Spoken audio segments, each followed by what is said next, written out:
எடப்பாடி அவர்களும் விமர்சிச்சிருக்காரு டிஎம்கேவை. தேர்தல் வாக்குறுதிகளை வந்து உங்களுக்கு முழுமையா இம்ப்ளிமெண்ட் பண்றானே. அரசியல் விமர்சனம் என்பது ஆக்கப்பூர்வமானது, அதிகபூர்வமானதாக இருக்க வேண்டாம். இருக்கிற மத்திய அரசு கழகத்தில் போதுமான ஆசிரியர்கள் என்று குறை சொல்லுங்க. அது மத்திய அரசு. அந்த கூட விஜய் அவர்களுக்கு இல்லை. அதே தேசிய நெடுஞ்சாலை முடிக்கப்படவில்லை என்கிறார். அது ஒன்றிய அரசு கட்டுப்பாட்டில் இருக்கிறது. அந்த புரிதல் அவருக்கு இல்லை. அதே மாதிரி அங்க இருக்கிற ஒரு ஆரம்ப சுகாதார நிலையத்துக்கு குழந்தைகள் நல மருத்துவர்கள் இல்லை என்கிறார். அங்க ஒரு மெடிக்கல் காலேஜ் இருக்கிறது. போதுமான குழந்தைகள் மருத்துவர், போதுமான செவிலியர்கள் பணியாளர்கள் இருக்கிறார் என்று மக்கள் நல்வாழ்வுத்துறை அமைச்சர் அவர்கள் தெரிவித்திருக்கிறார்கள். ஆக நாகை மாவட்டத்தில் எனக்கு அந்த சட்டமன்ற உறுப்பினர் அங்கு எத்தனை கோடி ரூபாய் பணி நடைபெறுகிறது என்பதை புள்ளிவிவரத்தோடு தெரிவித்திருக்கிறார்கள்.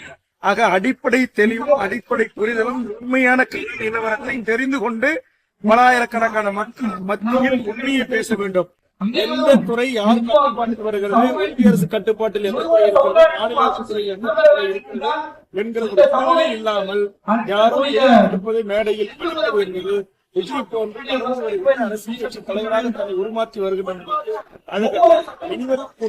அதை தெரிந்து கொண்டு நியாயமான கண்ணியமான முன்வைக்க வேண்டும்.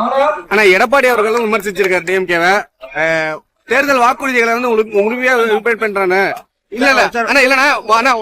ரேஷன் கார்டுக்கு சக்கரை ஒரு கிலோ கொடுக்கல அப்படின்னு. பிளே ஸ்டோர் மற்றும் ஆப் ஸ்டோரில் இருந்து பாலிமர் செயலியை QR கோடு மூலம் பதிவிறக்கம் செய்யுங்கள். செய்திகளை உடனுக்குடன் பெறுங்கள்.